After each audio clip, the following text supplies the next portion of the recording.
Até hoje ainda tem uma questão que deixa os seguidores da Bíblia com muita dúvida.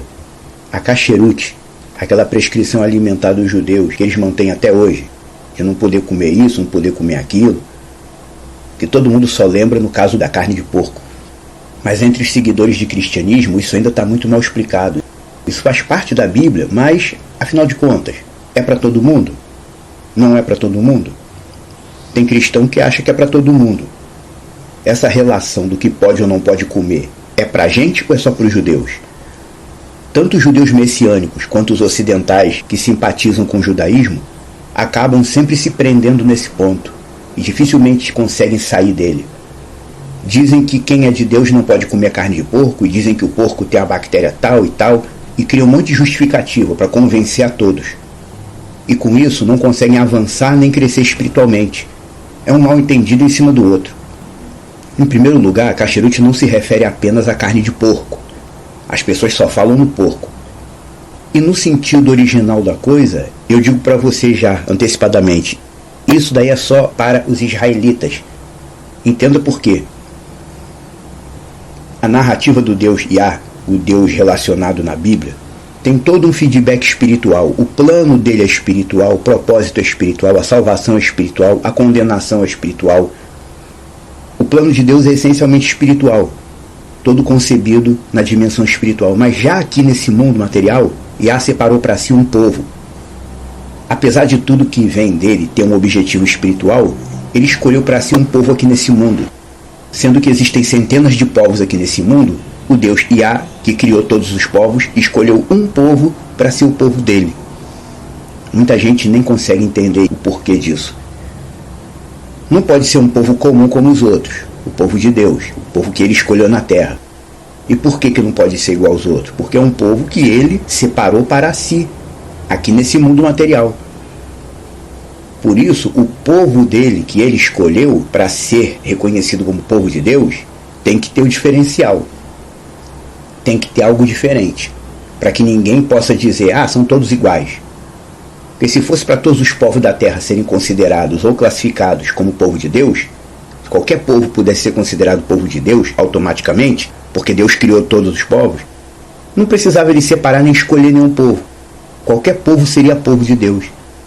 Mas não, ele escolheu um povo específico, o povo hebreu, que hoje chamamos povo de Israel. Ele escolheu um povo para si. E feita essa escolha, Yah tinha que estabelecer algum diferencial, para que o povo dele fosse terrenamente reconhecido como um povo incomum, pertencente ao Deus Yah. E ele colocou alguns diferenciais no seu povo escolhido, para que o seu povo seja visto como o povo escolhido de Deus. E quais foram esses diferenciais que ele colocou? Ele colocou alguns: o Shabat, o sacerdócio, aquela terra específica para eles viverem, e também a kasherut. Esses são os diferenciais do povo que Deus escolheu aqui na terra, para que os demais povos possam olhar e dizer, o povo de Yah é diferente. O povo de Deus não é igual aos outros povos. Tem que ter esse diferencial, porque tudo que é de Deus é diferente do mundo.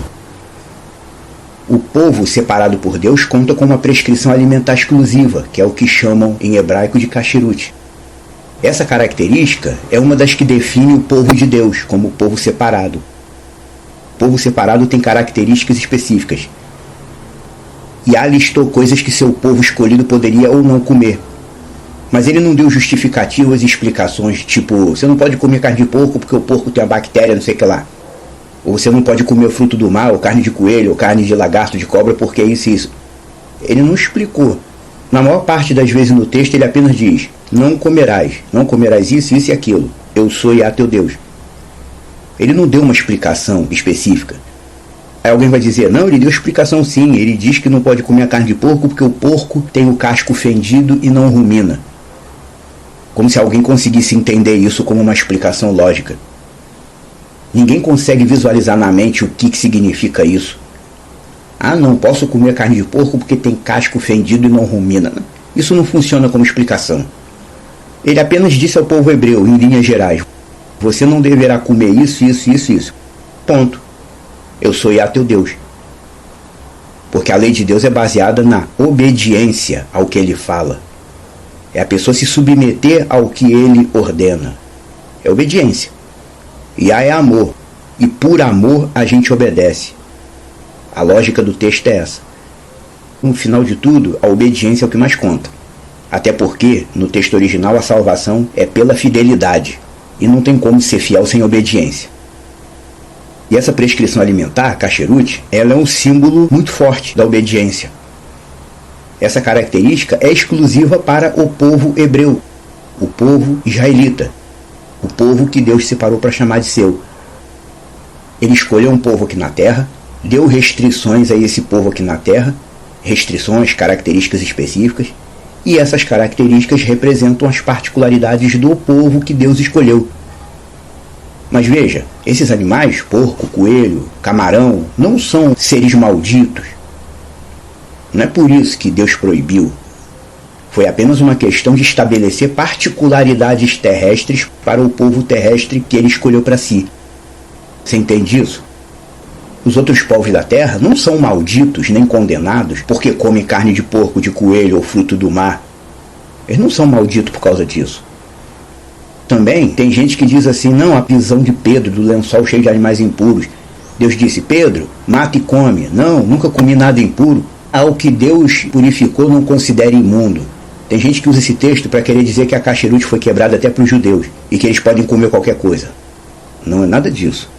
No caso do texto de Pedro, Yah estava usando a simbologia da impureza dos animais para mostrar a Pedro que os judeus não deveriam considerar os outros povos como povos impuros.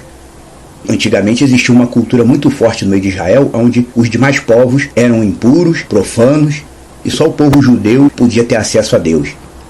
Foi isso que Deus quebrou, na visão do lençol cheio de animais impuros. E se for também para a gente contender, ficar batendo boca, criando questão com a lista da kasherut, você vê no texto de Levítico 11, Yah autorizou o povo dele a comer gafanhoto. E aí? Quem é que quer comer gafanhoto? Ninguém quer comer gafanhoto. As pessoas querem comer um bom bife, uma boa costela, uma comida legal. Ninguém quer comer gafanhoto só porque Deus autorizou. Deixemos de hipocrisia e passemos ao entendimento das coisas como elas realmente são.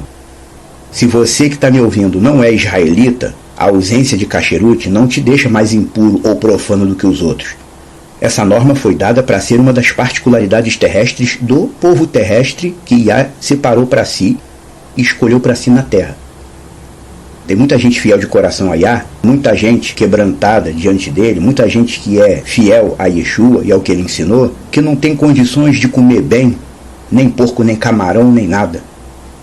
E tem gente que só tem essas coisas para comer. Deus nunca ia condenar alguém definitivamente por causa da comida. Como disse Paulo, Shaul, não é a comida que nos recomendará a Deus. O único alimento que não pode faltar, para mim e para você que é israelita, é aquilo que Yeshua declarou quando ele disse: quem comer minha carne e beber meu sangue, eu o levantarei no último dia. Ou seja, o alimento que não pode faltar para a gente é a palavra de Deus, é a lei de Deus na interpretação dele. É tomar posse na nossa vida daquilo que ele ensinou. Isso significa se alimentar do Mashiach. Se você entende isso, essa palavra é para você.